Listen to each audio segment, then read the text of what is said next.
Welcome to The Real World. My name is Cameron. This is Carson. That's right. Joining us for this very special edition, the first podcast of 2025. Yes. We're going to look back at 2024. Yep. Reveal our top 10 movies of the year. Yep. It's going to be a lot of fun. Let's get started. Stay tuned. Thank you so much for joining us here on The Real World Podcast. We really appreciate you liking the video, subscribing, and hitting the bell so you get notified of all our videos. Here at The Real World, we're all about movies. That's right. And 2024 was a year for movies, let me tell you. It was quite a year. We've got our top 10 list ready to go. We do. And let's just get into it. I'm excited to talk about these movies. Okay, cool. Give us your number 10 of 2024. So my number 10 of last year, which 2024 just flew by. I mean, it was here and gone. Feels like, yeah. So my top 10 is Bonhoeffer. Oh, that's your number 10. Bonhoeffer, yes. Okay. Bonhoeffer. Great. This is my number 10. Yep.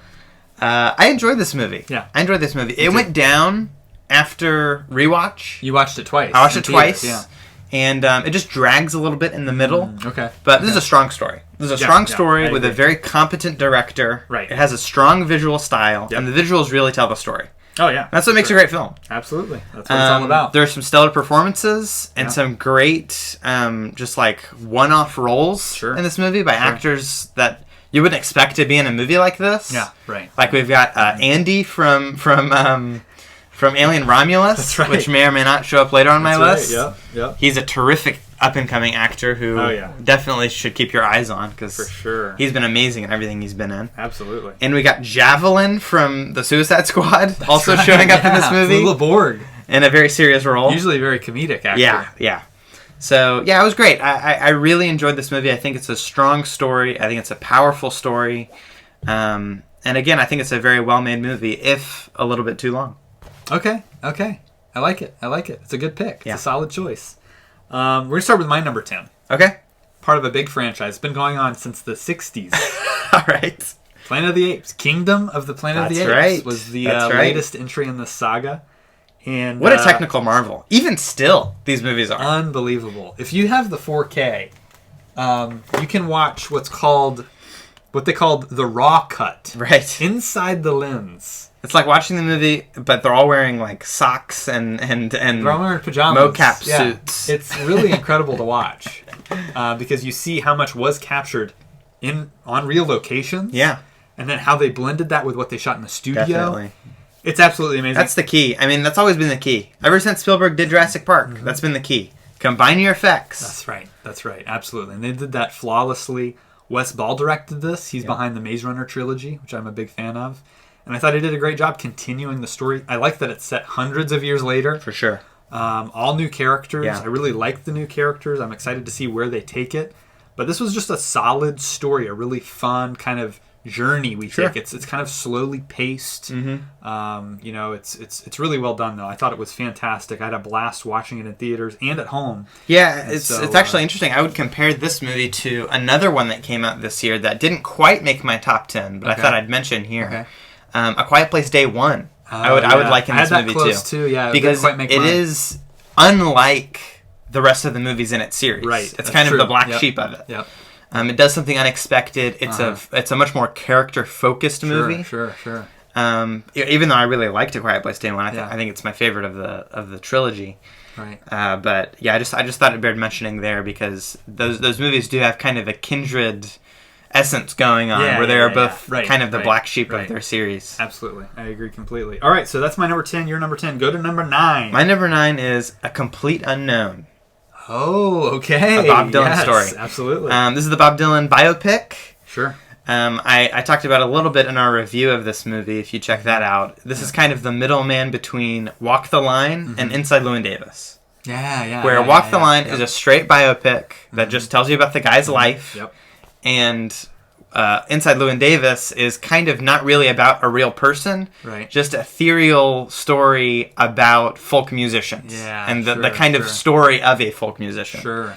And it's much more detached from reality. Yes. So this kind of had a best of both worlds situation going on for it, where Bob Dylan feels like a mythological, like folk tale Western hero. Yeah.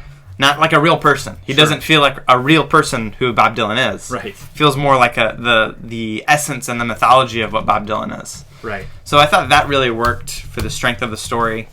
And we talked a little bit about how this is kind of a Western almost, and the way that it's presented and the way that it's directed is really cool. James Mangold obviously directed it. He has a lot of experience with Westerns.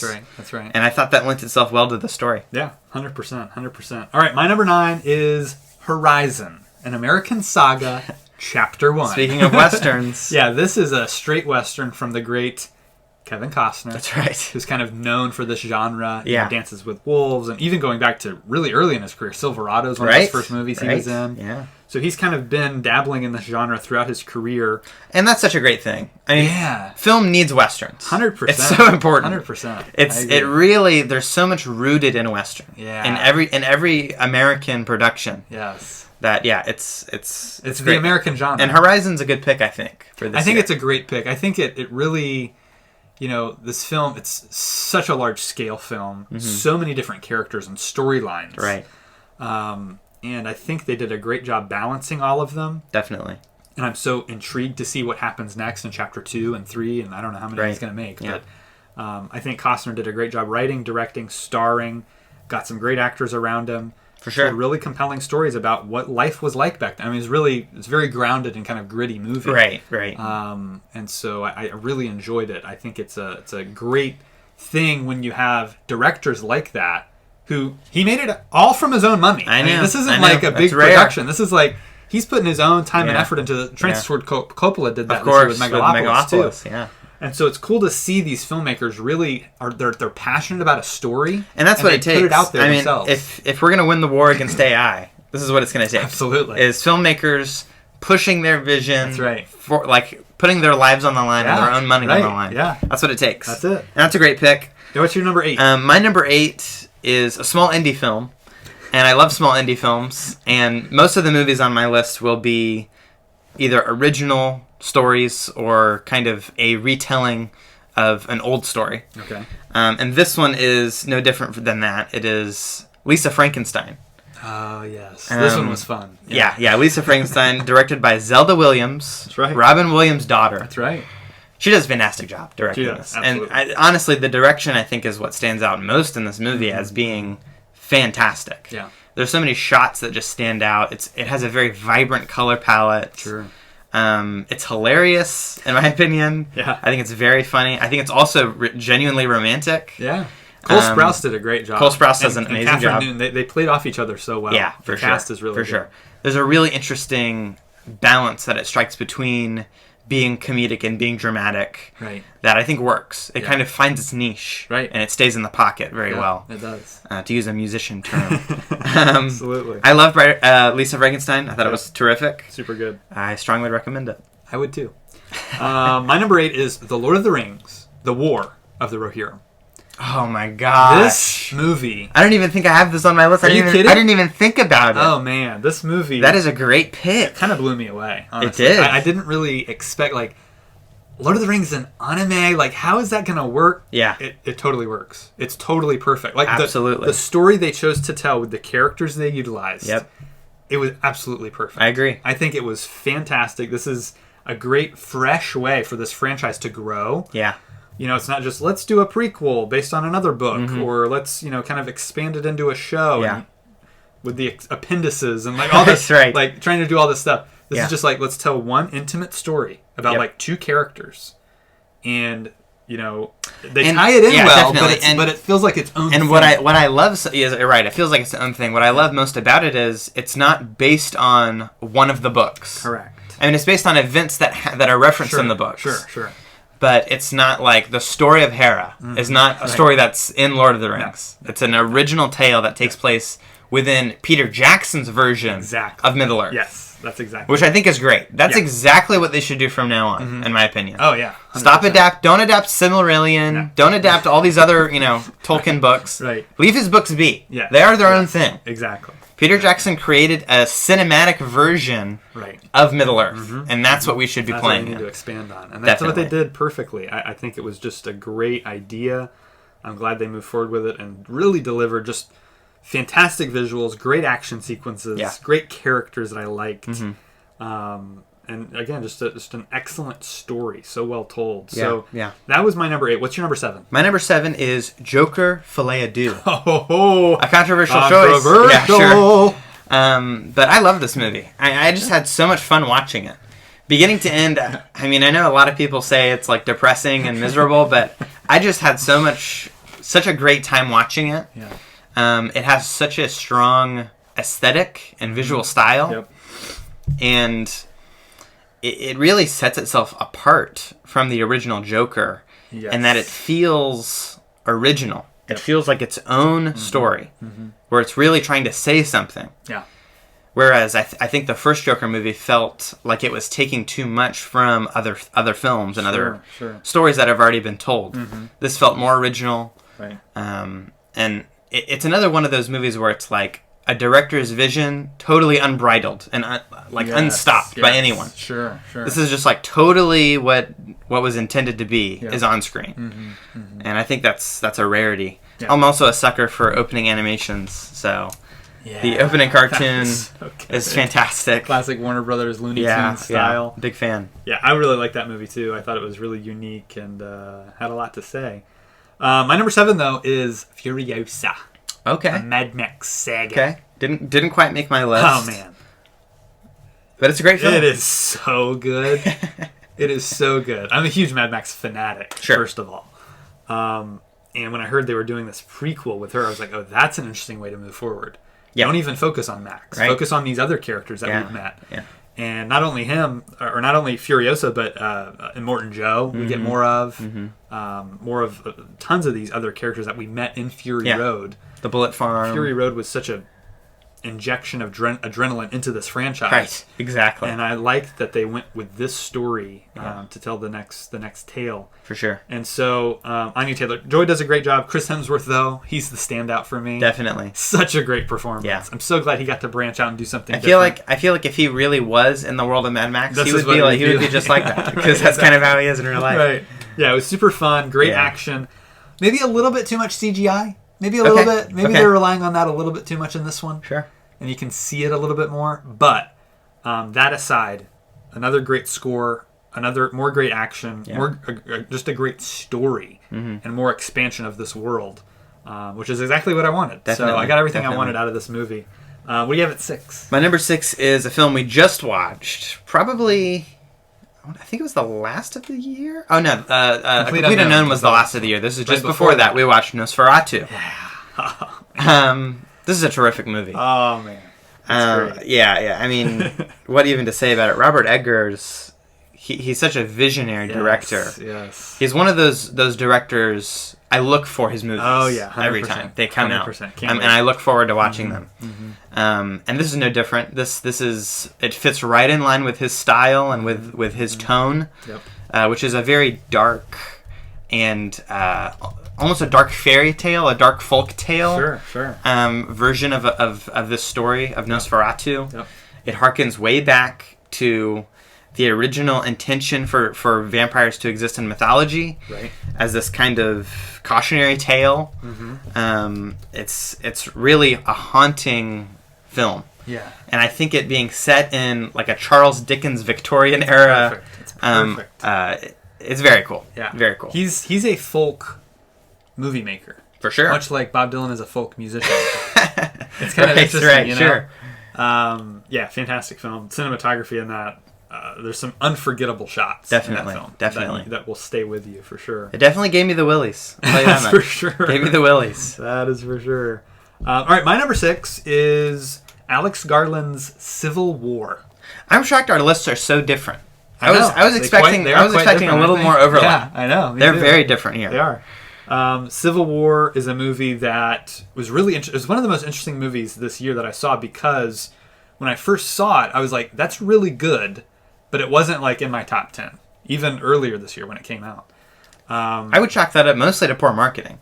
The marketing was very poor, I agree. But on rewatch, this is why we rewatch movies, y'all. Right. It shot way up there.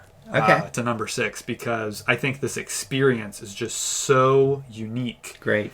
Photographers during wartime set in the U.S. in this alternate future. For sure. Performances are great. Yep. Kaylee Spaney, who's an Alien Romulus. Yeah, she's great. Kirsten Dunst, who's in there as well. It's all so well done, well shot, well edited. It's such an intense experience at times. Definitely. The character journeys that the two characters go on are so unique and interesting. And right. I just think this movie really delivers as what it's trying to do, which is not what the marketing suggested. Right. But what it's actually trying to do, it totally succeeds at. I agree. And I agree. So I'm a big fan of Civil War. Yeah. That's a really good pick. All right, we're in our top 5. Yep. Here we go. Top 5. These are like we're getting into some 5-star territory. That's right. All right. So what do you have? I'm pretty at number sure 5? Other than this one, every other film is 5 stars for me. Okay, let's hear it. And this one's on the cusp, man. This is a 4.5 star. It's like right there. Yeah. It's Monkey Man. Monkey. I loved Monkey Man. Super fun. This is a big surprise. Yeah. It looks like it's going to be kind of a John Wick ripoff movie, but Indian John Wick is what I was Dev thinking. Patel directs this movie first stars time. in it. First time directing, and he just blows it away. It's fantastic. He nailed it. The action is akin to like The Raid in the sense that it feels very fast, very violent, hard hitting, and impactful. There's a lot of gravity to this movie. Sure. And we talked about a movie that came out a number of years ago now. It was Kate. You remember the movie Kate? Yeah, Mary Elizabeth Winstead action Netflix, vehicle. Yeah. And what I loved about that movie rings true for this movie as well, where at the beginning of the movie, the character looks nice. Like he's kind of dressed in a suit, and he's like working at he's working in the back of a restaurant. But by the end of the movie, they're so beaten up and bloodied, and they look so miserable that you really can visually see the journey of the character. Yes. And that definitely rings true here. Yeah, I thought Monkey Man was fantastic. Yep. It surpasses it being just an action vehicle, and it manages to actually tell a story about classism. It's true. And rising the ranks and corruption. Yep. It's really, really good. I highly recommend Monkey Man. I do too. I think it was fantastic. Didn't quite make my top 10. It was really, really solid. I want to rewatch it.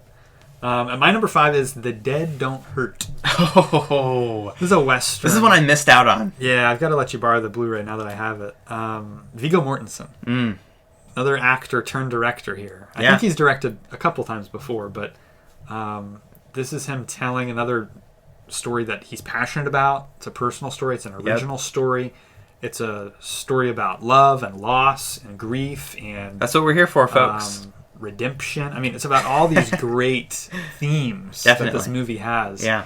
And it does a great job of, again, showcasing life in the West, of, exploring those themes and the, ideas that are there. The performances are fantastic. All the actors in it are great. Awesome. And it's really unique. It's a unique story because it kind of starts off with this love story. Yeah. And it's all a nonlinear storytelling. Yeah. So you kind of get the love story and flashbacks as you're kind of following them in the present and what happens to them and things like this. It's just really riveting. It's engaging emotionally.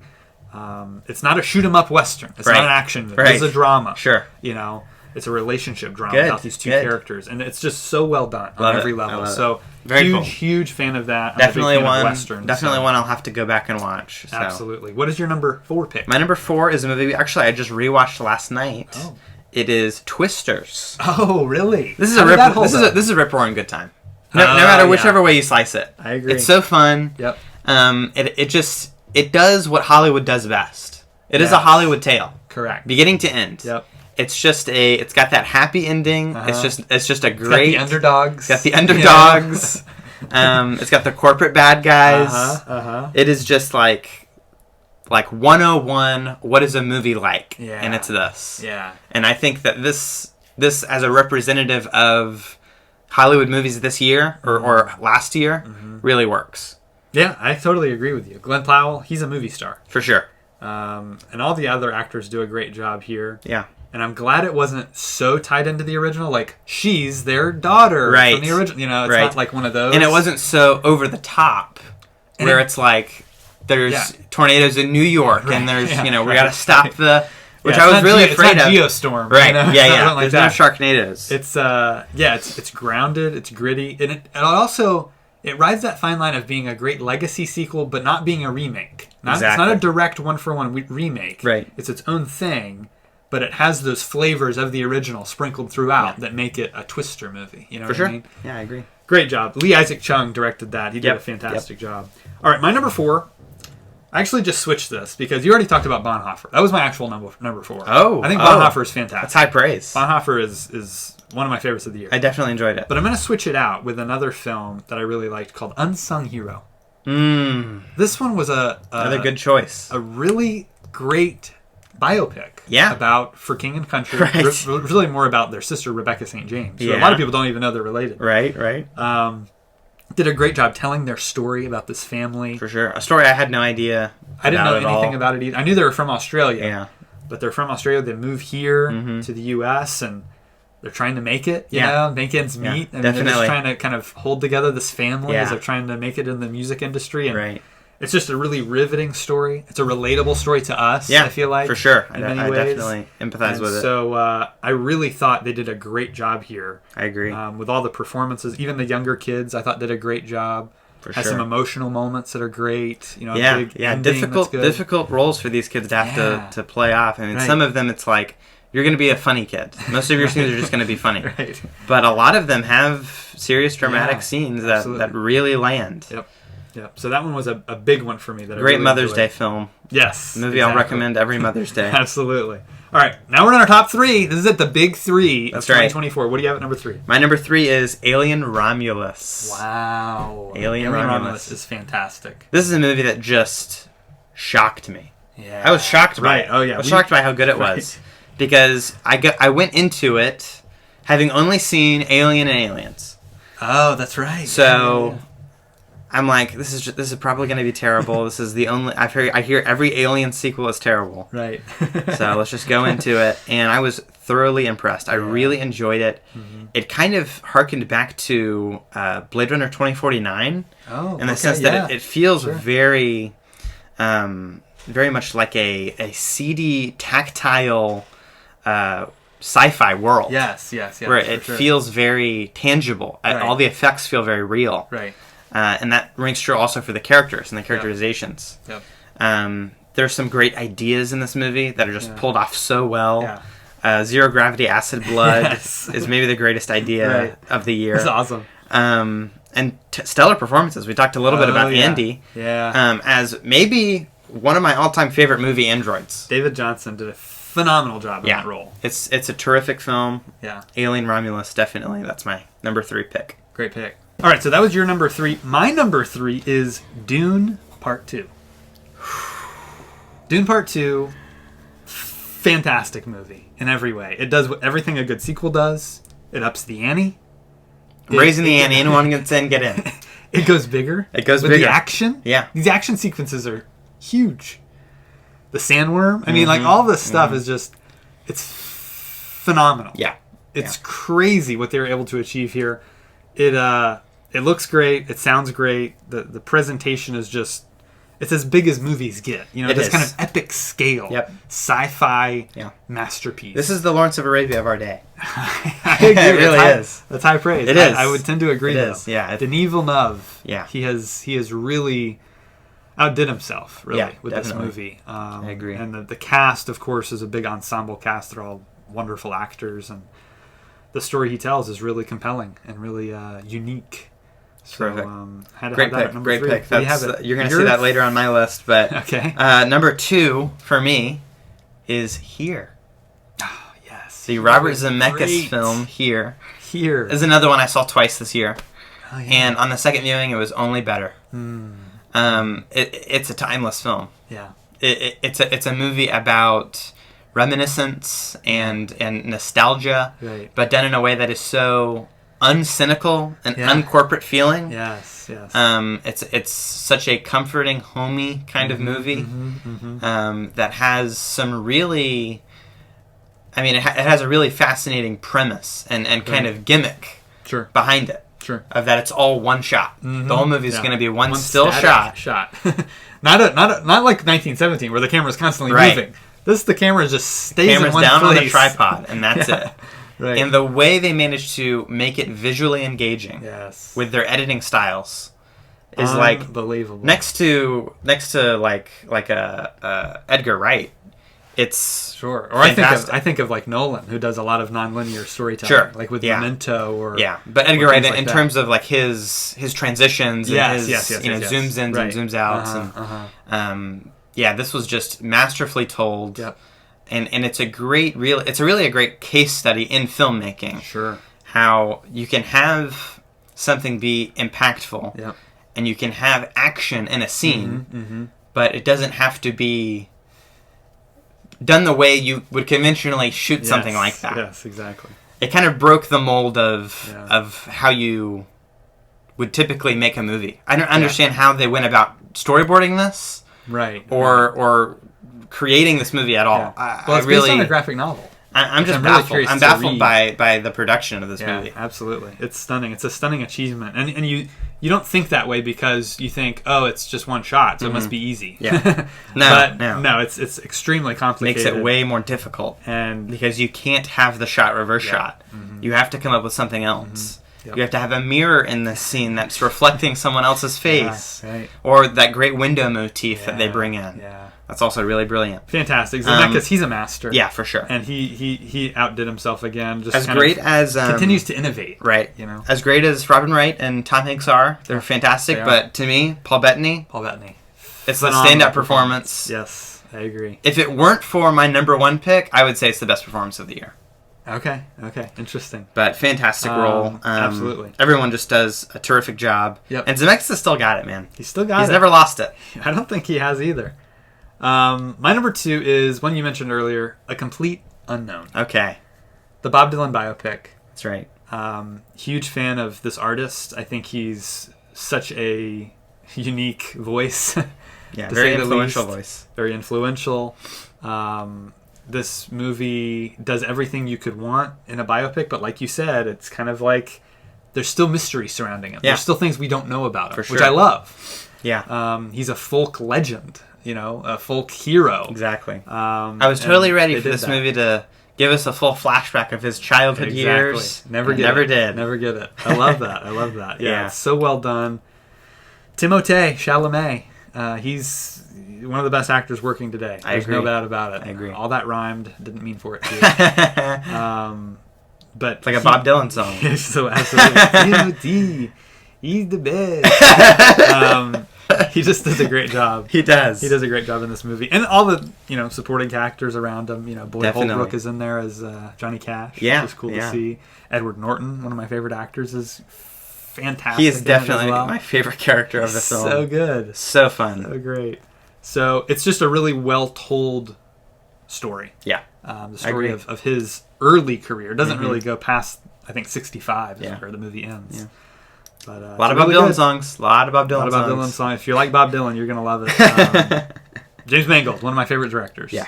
Yeah. Did a great job with that. Very, very well done. All right, give me your number 1. My number 1, everybody knows it. It's Dune Part 2. We just talked about it. Timothy, he's the best. He's the best, that's right.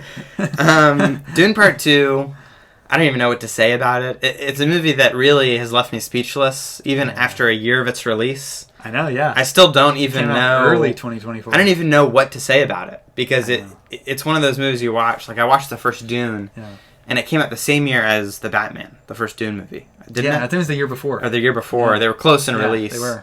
And I was like, I have these 2 movies that have become 2 of my new favorite movies ever. Yeah. And yeah, just rewatching that first Dune movie, I saw it. I must have seen it like 12 times. Sure. And then watching Part 2, and seeing a movie that's better than Dune. That's still Dune. Yeah. But it's better. It's somehow better. Yeah. I don't know how they did it. I know, but they did it. For me, it's really close. I don't know if I'm prepared to say it's better yet, but it's in many ways it is. Yeah. In many ways it is better. It is a more exciting and engaging and just fascinating movie in almost every way. The way it expands on everything. Fade Ralpha the new character is one of cinema's greatest villains, so in my good. opinion. He's so good. He is Austin just Butler transformed. the perfect balance of creepy and just maniacal. Yeah. Maniacally evil. Totally. It's such a great journey Paul Atreides goes on. Mm-hmm. And honestly, I think it's the best performance of the year from Timothée Chalamet. I think he deserves every award coming to him. I agree completely. It is. I think he would get the award for A Complete Unknown, but he's great in this too. He deserves an award nonetheless. He does. When he is standing before the masses, declaring himself Lisan al-Gaib. It is the most spine-chilling thing right. of the year. It is. Still, honestly, my favorite movie of the year, and of the 2020s, I think it's going to be one of the greatest we see of this decade. We're about halfway through now, so I guess we'll have to wait and see. My number one is Juror number 2. This is a film made by the legend that is Clint Eastwood. Yes. And what could be his final film. He is now in his mid-90s. I think he's 95. He gets to the age where every movie he makes now is maybe his last movie. Exactly true. So he just did a great job directing this. He's so skilled at telling cinematic stories that are compelling character-wise, story-wise, thematically. This is the richest film, in my opinion, thematically all year. There's so much going on here with these characters. Nicholas Hoult leads the cast as the titular juror. He's had a wild year. Wild year. Between this and Nosferatu. Yeah. And now he's got Superman coming up, which we're going to talk about in just a minute. Great actor. Always looking forward to what he does. Yeah. And so he's great in it. There's other actors that are great in it, like J.K. Simmons. Leslie Bibb is in there. So many great performances all around. Toni Collette. So I really like the cast that he assembled. I like the story. It's one of those stories that has this moral conundrum the character finds himself in that just sticks with you. Like, what would I do if I was in that situation? How would I make this choice? Yeah, that he has this impossible decision to make. I'm really excited to watch it. Yeah. I was on a jury at one point. Yeah, that's right. So I'm excited to. I actually came up with a movie idea while I was a juror. I'm excited to see it. Maybe this is the movie I thought of. Maybe this is it. We'll see. I'm excited to see it. Fascinating. I hear great things. I'm glad it's made your number one. That's high praise. Absolutely. It is fantastic. It has these visual motifs and these ideas that are presented, again, just visually, that are so compelling and make you think. And it's just so well done. Awesome. It's so well done. It's one of my favorites. It's probably the simplest movie. I mean, it's literally like a lot of it is just kind of the jury deliberating or him at his house with his wife talking about stuff. It's one of those character-centric drama films that I feel like is rare nowadays. Sure. You know what I mean? And this only got a limited theatrical release, which is really sad. It's on Max now, so you can watch it there.